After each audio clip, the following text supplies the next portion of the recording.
کہ اپنے بچوں کے لیے سیونگ کرنا کیسا ہے۔ دیکھیں بہت اچھا ہے اور موجودہ دور کے تقاضے کے خاص طور پر اعتبار سے ہے، شریعت کی اجازت سے ہے، نبی کریم صلی اللہ علیہ وسلم کی تعلیم کے عین مطابق ہے۔ حضرت سعد رضی اللہ تعالیٰ عنہ کہتے ہیں کہ نبی کریم صلی اللہ علیہ وسلم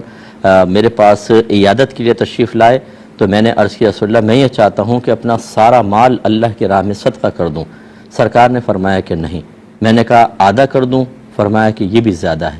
میں نے کہا یا رسول اللہ 1/3 کر دوں؟ فرمایا ہاں 1/3 یہ کافی ہے۔ پھر فرمایا کہ کوئی باپ اپنی اولاد کے لیے کچھ چھوڑ کر جائے، یہ اس سے کہیں زیادہ بہتر ہے کہ انہیں اس حال میں چھوڑے کہ وہ اپنی ضرورتوں کے لیے لوگوں کے سامنے ہاتھ پھیلا رہے ہوں، دست سوال دراز کر رہے ہوں۔ اس کا مطلب یہ ہے کہ ہمارا مذہب اسلام ایک تو کمانے سے منع نہیں کرتا، کیونکہ جمع تبھی ہوگا جب آپ کمائیں گے، لیکن حکم دیتا ہے کہ حلال ذریعہ اختیار کریں۔ پھر نبی کریم صلی اللہ علیہ وسلم کے جو تعلیمات ہیں اس کی روشنی میں رزق حلال کمانے میں اتنا آدمی مشغول نہ ہو جائے کہ اللہ تعالیٰ کے فرائض کو ترک کر دے، لہذا اس کا خیال کرنا ہوگا کہ اس میں اللہ تعالیٰ کی جیسے نماز پڑھنا ہے اور دیگر اس مال کے اندر حقوق العباد ہیں، اللہ کا حق ہے، بندوں کا حق ہے، زکوٰۃ وغیرہ بندوں کے لیے مدد کے معاملات، ان کا خیال رکھے۔ اس کے بعد صحیح مقام پر اس کو خرچ کرے، حرام وغیرہ میں نہ کرے، اور جو بچتا ہے وہ اپنے بچوں کے لیے اگر رکھتا ہے اس میں شرعاً کوئی قباحت نہیں بلکہ بہت ضروری ہے۔ ویسے میں تمام بہن بھائیوں سے گزارش کرتا ہوں،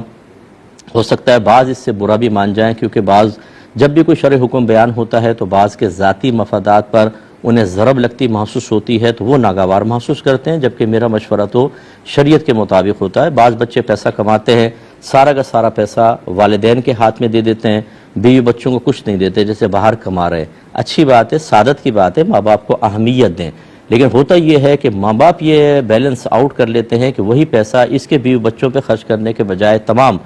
وہ اپنے دوسرے بچوں کے اور دیگر معاملات میں خرچ کرتے رہتے ہیں۔ اور اس طرح کے سینکڑوں کیسز آئے کہ جب وہ بچہ اپنی جاب ختم کر کے واپس آیا تو اس کی فیملی کے پاس کچھ بھی نہیں تھا، اور ماں باپ نے بھی لال جھنڈی دکھا دی بھائی بہنوں نے کہ ہمارے پاس بھی تمہارے لیے کچھ نہیں ہے، اور اس کو پھر زیرو سے دوبارہ اپنی بیوی بچوں کو لے کر چلنا پڑا۔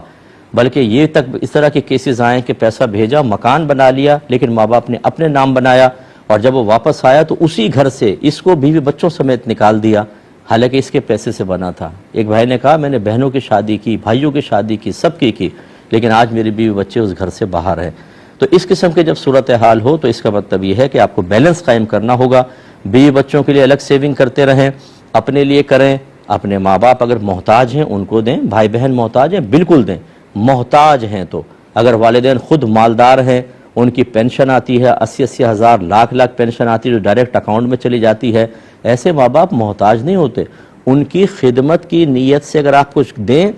کی بات ہے، لیکن آپ اگر نہ دیں اس وجہ سے کہ وہ خود کفیل ہیں تو آپ پر واجب نہیں اور نہ آپ گناہگار ہوں گے۔ لیکن یہاں پر صورتحال یہ ہوتی ہے کہ ہم حق وفاداری ادا کرنے کے زوم میں کہ ہم ماں باپ سے یہ ثابت کرنے کے لیے کہ شادی کے بعد بھی بیوی مجھ پر اثر انداز نہیں ہوئی، ماں باپ اور بھائی بہن ہی میرے دل میں ہیں، ان کی خدمتیں کرتے ہیں، پھر یاد کرتا ہوں بہت اچھی بات ہے، لیکن جن کی آپ خدمت کر رہے ہیں بعض اوقات ان کے پاس شریعت کا علم نہیں ہوتا،